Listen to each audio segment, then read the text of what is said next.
Segundo vídeo de polaridad. Entonces, una vez que ya hemos visto en el anterior vídeo cuándo es un enlace polar o un enlace no polar, ahora lo que tenemos que ver es cuándo una molécula es polar o cuándo una molécula no es polar. Obviamente, si la molécula no tiene enlaces polares, pues no va a ser polar. Eso es de lógica.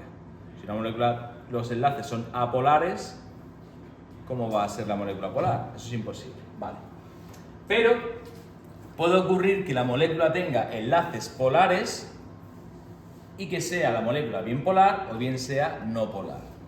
¿Qué es lo que tenemos que ver? Pues muy sencillo. Cuando una molécula tiene más de un enlace polar, la polaridad o no de la molécula vendrá definida por la sumatoria de los vectores momento dipolar. Sumatoria no cuantitativamente hablando, sino sumatoria vectorial. No me van a dar momentos dipolares en el examen, ¿vale? Entonces, esta sumatoria me tendré que basar en la teoría de repulsión del par electrónico de la capa de valencia, es decir, estructura de Lewis y saber qué geometría presenta cada molécula. Ahora pondremos algún ejemplo. Y si esa sumatoria es igual a 0, diré que mi molécula es no polar, pero si esa sumatoria es distinta de 0, diré que la molécula es polar. ¿Ok? Resumen antes de meternos en trabajo fuerte. Si la molécula es simétrica, es perfecta, desde el punto de vista que el átomo central no tiene pares de electrones sin compartir, la molécula va a ser no polar.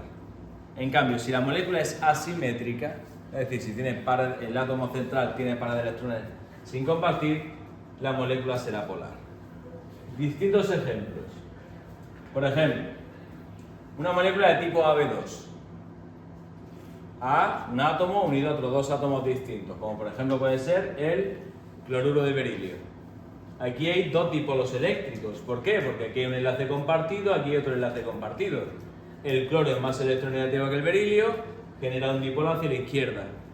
Aquí el cloro más electronegativo que el berilio, genera un dipolo hacia la derecha. Dos dipolos, pero que vectorialmente, si los sumo, se anulan. ¿Eso qué querrá decir? Pues que la sumatoria de los vectores, porque tengo más de un vector, tengo dos en este caso, es 0. Por lo cual la molécula, a pesar de tener dos enlaces polares, la molécula no es polar. Le ocurre al tipo AB2, le ocurre al tipo AB3, porque genera una molécula también simétrica perfecta, donde un átomo central está unido. Para esto hay que saber teoría de repulsión del par electrónico de la capa de valencia, geometrías. Si no me sé teoría, hay que estudiársela. Un átomo central unido a otros tres, plana triangular, con ángulos de enlace de 120 grados. Entonces, estos dos vectores se aunan, suman un vector hacia abajo que anula al de arriba. Con lo cual, esa molécula simétrica, ángulo 120 perfecto, también sería apolar. Y también sería apolar todas las moléculas tetraédricas de tipo AB4. Porque aunque nosotros representemos Lewis así, una molécula tetraédrica lo que está formando es un tetraedro. El átomo central está unido a tres átomos por debajo, formando un triángulo abajo, y tiene un vértice arriba. Con lo cual, los tres vértices de mi base piramidal van a unarse, van a hacer que un vector vaya hacia abajo y se anule con el que va hacia arriba, de tal manera que sea distinto de 0. Siempre va a ocurrir cuando el átomo central no tenga pares de electrones sin compartir. Cuidadito, os pueden meter una trampa. Con que yo solamente cambie un vértice, ya la sumatoria es distinta. Porque ya tendré un vector, por decirlo de una manera, un vértice de mi tetraedro que será más grande o más pequeño. Tendré un tetraedro cojo. Con lo cual esa sumatoria ya me haría distinta de 0. Mucho cuidado con eso. Eso también ocurre en octetos expandidos. Cuando tengo un tipo AB5 como el cloruro de fósforo 5 o el hexafluoruro de azufre, ¿vale? Que son ejemplos de octetos expandidos, también resulta que la sumatoria es nula, ¿vale? Aquí en el hexafluoruro una geometría tetraédrica.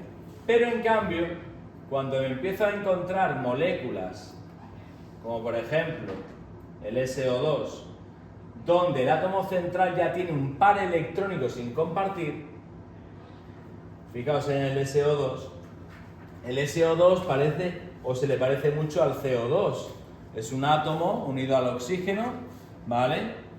Pero son distintos. ¿Cuál es la gran diferencia? El CO2, el carbono forma dos enlaces dobles, no tiene pares de electrones sin compartir, es una geometría lineal y por tanto se anulan los distintos vectores, y en el SO2 el azufre tiene un par electrónico sin compartir. Ese par electrónico sin compartir hace que la molécula se doble, ¿vale? Que no tenga un ángulo de 180 grados, sino que sea una geometría angular. Y esa geometría angular permite que cuando sume los vectores, la sumatoria sea distinta de cero.